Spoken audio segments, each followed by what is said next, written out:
সবসময় যে ব্লগ করে আজকে সেই ক্যামেরার সামনে না ব্যবস্থাগুলো দেখাই। এই যে এখানে টেম্পারেচার মাপা হয় তাই না? হ্যাঁ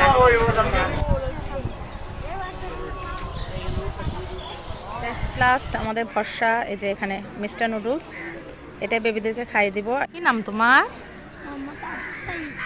কত বয়স জানো? পড়াশোনা করো না? করো? কোন ক্লাসে?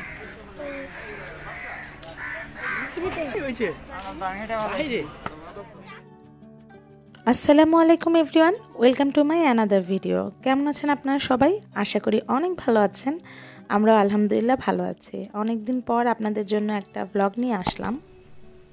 তো আজকে পুরো পরিবার আমরা বের হয়ে গেলাম মিরপুর চিড়িয়াখানা, যেটা আমাদের বাংলাদেশের জাতীয় চিড়িয়াখানা, সেখানে যাব।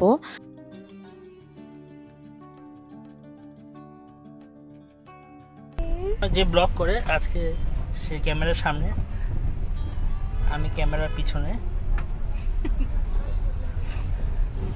আজকে উদ্দেশ্য হচ্ছে আমার ছেলেটার পরীক্ষা শেষ হয়েছে, যাওয়ার জন্য আমরা চিড়িয়াখানা যাচ্ছি।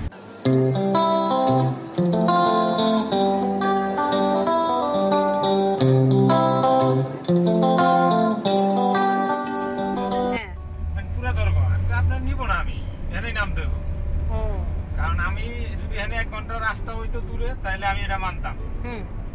1 মিনিটেরও রাস্তা নাই, এখন আপনার জন্য আমি টোল দেব, এটা তো কোনো কথা হইলো না। সেটাই তো 25% কমিশন নিয়ে যেতেছে বাবারে। কয় টাকা থাকে? আপনি আমারে টোল দিতে বলেন, আপনার ভাড়া কয় টাকা আছে? 70 টাকা ভাড়া। আমি 20 টাকা দিব না। আমি আপনার নাম এখানে নামাই দিব। গাড়িতে বসে আপনাদের ভাইয়া দুষ্টুমি কেমন লেগেছে? আশা করি আপনারা খুব মজা পেয়েছেন। হঠাৎ করে সে ক্যামেরা অন করে বলছে আপনাদের আপু আজ ক্যামেরার সামনে। আমি ভাবলাম বিষয়টা এডিট না করে আপনাদের সাথে শেয়ার করি, আশা করি আপনাদেরও ভালো লাগবে। কথা বলতে বলতে চলে আসলাম আমরা বাংলাদেশ জাতীয় চিড়িয়াখানায়। দেখাই, এই যে এখানে টেম্পারেচার মাপা হয় তাই না? হ্যাঁ ঠিক আছে।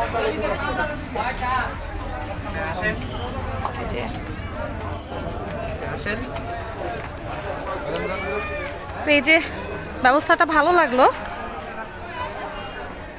এখানে হ্যান্ড স্যানিটাইজারের ব্যবস্থা করা হয়েছে, প্লাস হচ্ছে এখানে টেম্পারেচারটা চেক করলো ওরা।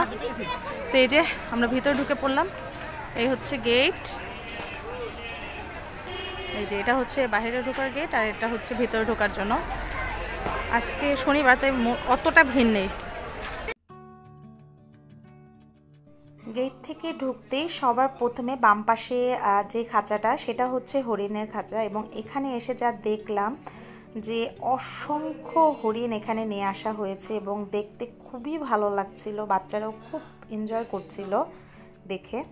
দেখো কত হরিণ। আজকে ভিডিওটা ছোট্ট সোনামণিরা কিন্তু অনেক পছন্দ করবে।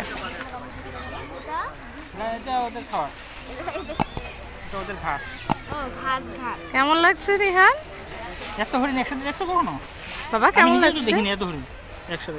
খাওয়ার দিছে যে সব চলে আসছে। 1 2 3 এটা কি বাবা? বড় বড় তাই না? বড় বড় হরিণ। ওই পাশেও তো অনেক। হ্যাঁ ওখানে কত করে? তারপরে এই যে এখান থেকে অনেকগুলো। এখানে কিন্তু মোটামুটি অনেকটা ইমপ্রুভ হয়েছে। এই যে এগুলো গাছগুলো রং করা হয়েছে, প্লাস হচ্ছে বসা জায়গাগুলো রং করা হয়েছে, তাই দেখতে অনেকটা নিট অ্যান্ড ক্লিন।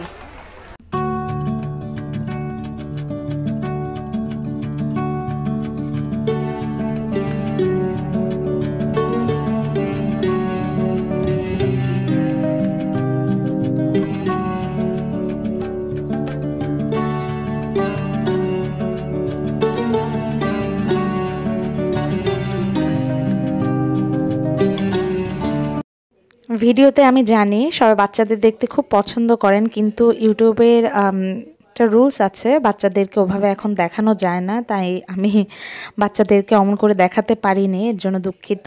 তো এখন আমরা যে খাঁচার সামনে চলে এসেছি সেটা হচ্ছে বানরের খাঁচা। এবং এসে যেটা দেখলাম যে খাঁচা থেকে কিভাবে যেন বানর বের হয়ে গিয়েছে, এবং কিছু গাছের উপরে এবং কিছু খাঁচার উপরে যেটা অদ্ভুত লাগলো যে কীভাবে খাঁচা থেকে বের হয়ে গিয়েছে। এবং এই যে দেখেন আগে প্রচুর বানর ছিল এখানে, কিন্তু এখন অনেকটাই কমে গিয়েছে। খাঁচার সামনে চলে এসেছি, বাট সজারু দেখছি না। আবার এই যে আবার বানরের খাঁচার সামনে যেটা হয়েছে, বানর 2-3টা গাছ।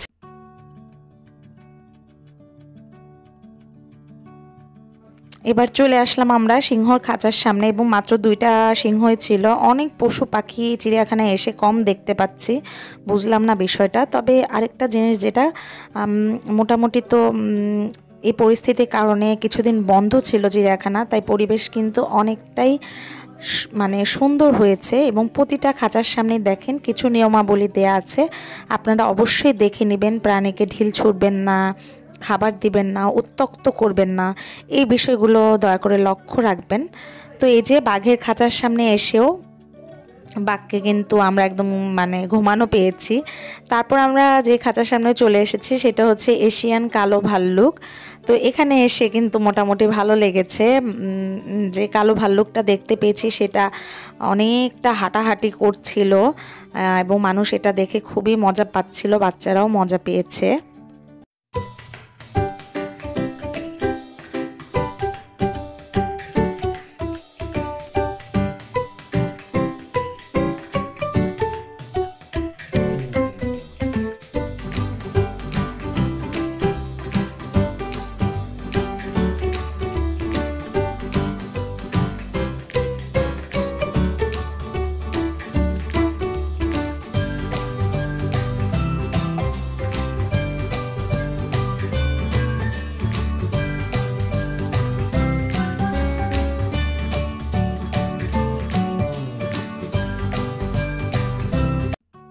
তো আমরা আরও একটা খাঁচার সামনে আসলাম। এটা হচ্ছে অস্ট্রিচ, অনেক বড় লম্বা একটা গলা, এবং দেখতে খুবই ভালো লাগছিল। নেহান তো দেখে খুবই মজা পেয়েছে, ও বইয়ে পড়ছিল। আসলে অনেক দিন আগে এসেছে, তাই অনেক কিছু ভুলে গিয়েছে। আমাদের বাসা থেকে যেহেতু খুবই কাছে চিড়িয়াখানা, তাই মোটামুটি অনেকবারই আসা হয়েছে। শুধু নোয়াইম হওয়ার পর আর আমাদের আসা হয়নি। তো নোয়াইমকে নিয়ে আসাটাই মেইন উদ্দেশ্য ছিল, ও একটু দেখলো। অনেকটা দূর হেঁটে এসেছি, এখন আমরা চলে এসেছি জিরাফের খাঁচার কাছে। আপনাদেরকে একটু কাছে নিয়ে দেখানোর চেষ্টা করছি।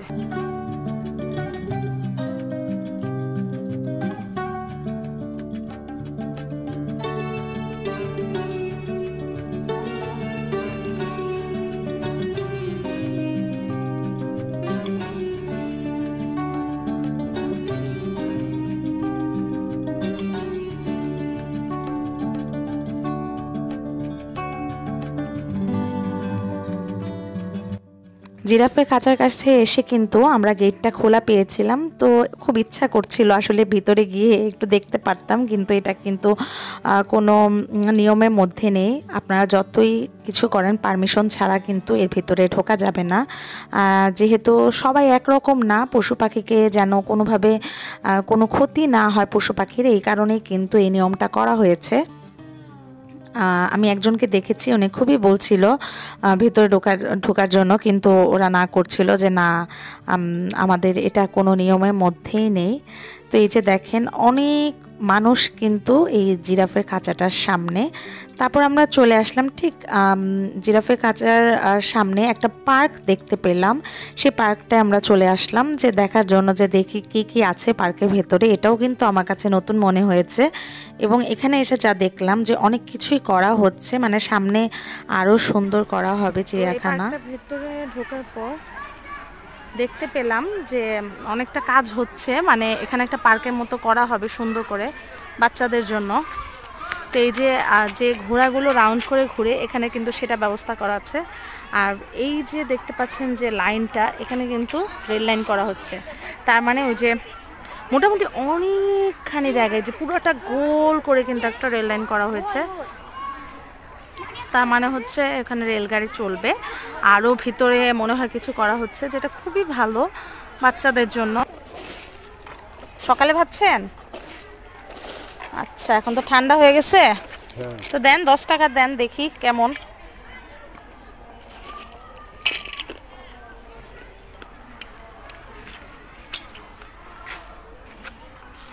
ছিল নাকি বিয়ার লাগে 10 টাকা দিয়েন মামা, আর একটা লবণ দিয়ে দেন। তো যে এখন বাদাম খাবো, কোথাও বসে বসে গল্প করবো আর বাদাম খাবো। মামা বলছে সকালে ভাজা হয়েছে, আল্লাহ জানে এটা কখনকার ভাজা, একটা খেলে বুঝবো, ভালো না লাগলে ফেলে দিব, এর জন্য অল্প করে নিয়েছি।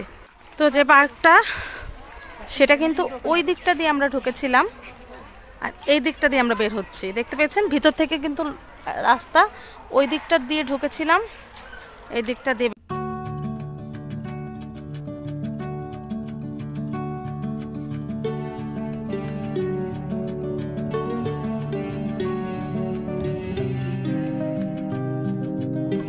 পার্ক থেকে বের হয়ে হাতের ডান পাশে সোজা হাঁটতে থাকলাম, এখানে একটা রেস্টুরেন্ট পেলাম এবং এখানে এসে একটু পানি নিতে আসলাম আসলে, আর বেবিদেরকে একটু খাওয়াবো বসিয়ে, এই জন্যই আসলাম যে কিছু না নিলে তো আসলে খাওয়াও যাবে না বসে। তো এই যেখানে পানি আর 7 আপ কিছু জুস এগুলোই ছিল, আর হাতের ডান পাশে লাঞ্চের জন্য কিছু রাখা ছিল এবং প্রতি প্যাকেট 150 টাকা করেছিল। এখানে চিকেন বিরিয়ানি ছিল। লাস্ট আমাদের ভরসা এই যে এখানে মিস্টার নুডলস, এটাই বেবিদেরকে খাইয়ে দিব।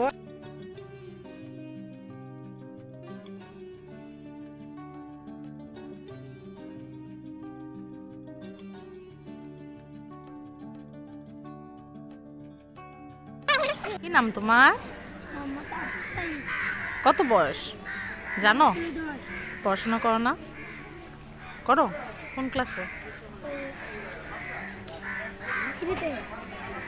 ঠিক তো, পড়াশোনা করো তো? দুপুর হয়ে গিয়েছে, বাচ্চাদেরকে হালকা একটু খাওয়ানোর পর চলে আসলাম আরও একটু হাঁটাহাঁটি করে আরও একটা খাঁচার সামনে, সেটা হচ্ছে উটের খাঁচা। এখানে এসে দুটো উট দেখতে পেলাম এবং এগুলো বসেছিল, দাঁড়ানো থাকলে কিন্তু উট দেখতে অনেক ভালো লাগে। এটা কি অরিজিনাল ময়ূরের পাখা? লোকাল বানান দেন আর পাখা আছে তো, পাখা এই পাখাটা কিভাবে নেওয়া হয়? 100 টাকা 7 পিস দিয়ে বানানো। 100 টাকা? 100 টাকা আর ডাবলটা 160 টাকা। ওইটা 160, এটা 100, এটা 20 টাকা খালি।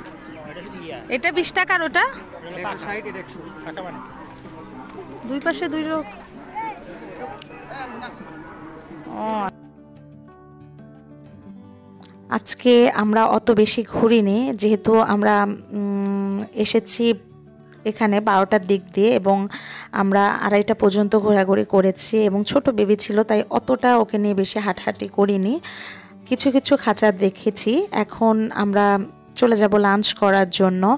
তো নেক্সট ব্লগ ইনশাল্লাহ আমি শেয়ার করব আমরা কোথায় লাঞ্চ করতে গিয়েছি এবং কি খেয়েছি সব কিছু আপনাদের সাথে শেয়ার করব। তো আজকে ব্লগটা আমার কেমন লেগেছে আপনারা অবশ্যই কিন্তু কমেন্টস করে জানাবেন। ভালো লাগলে আপনাদের ফ্রেন্ডস অ্যান্ড ফ্যামিলির সাথে শেয়ার করতে পারেন, আর অবশ্যই আমার চ্যানেলটি সাবস্ক্রাইব করবেন। তো আজকের মতো আমি এখানেই বিদায় নিচ্ছি বাংলাদেশ জাতীয় চিড়িয়াখানা থেকে। আশা করি আপনারা ভালো থাকবেন এবং আমাদের জন্য দোয়া করবেন। আল্লাহ হাফেজ।